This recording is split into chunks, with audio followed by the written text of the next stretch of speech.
بسم الله الرحمن الرحيم. يا أيها المزمل قم الليل إلا قليلا نصفه أو انقص منه قليلا أو زد عليه ورتل القرآن ترتيلا إنا سنلقي عليك قولا ثقيلا إن ناشئة الليل هي أشد وطئا وأقوم قيلا إن لك في النهار سبحا طويلا واذكر اسم ربك وتبتل إليه تبتيلا رب المشرق والمغرب لا إله إلا هو فاتخذه وكيلا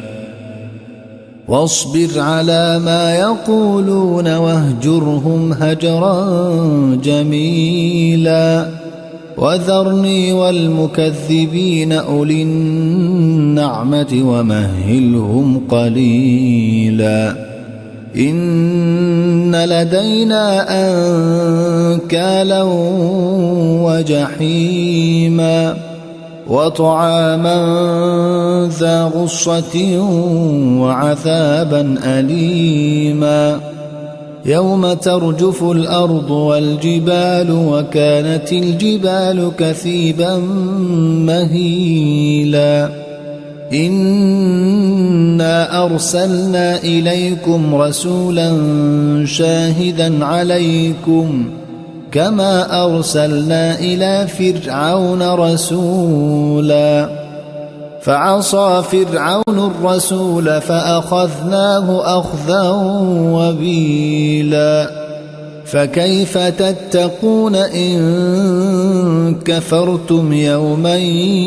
يجعل الولدان شيبا السماء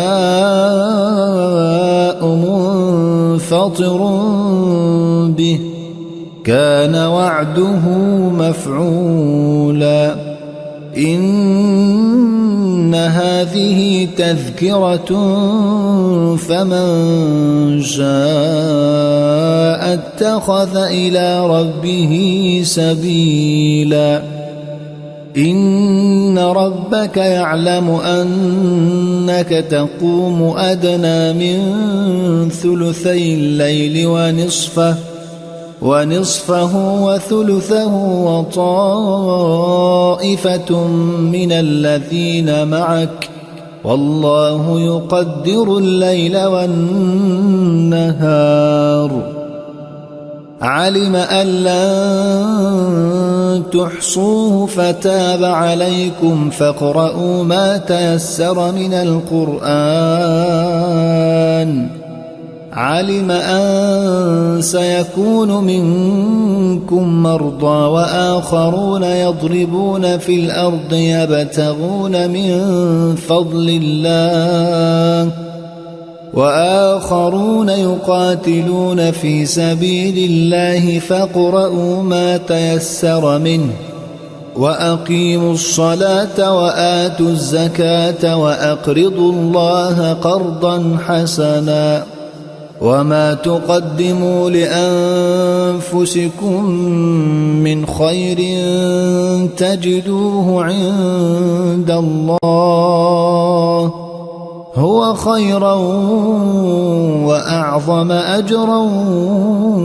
واستغفروا الله إن الله غفور رحيم.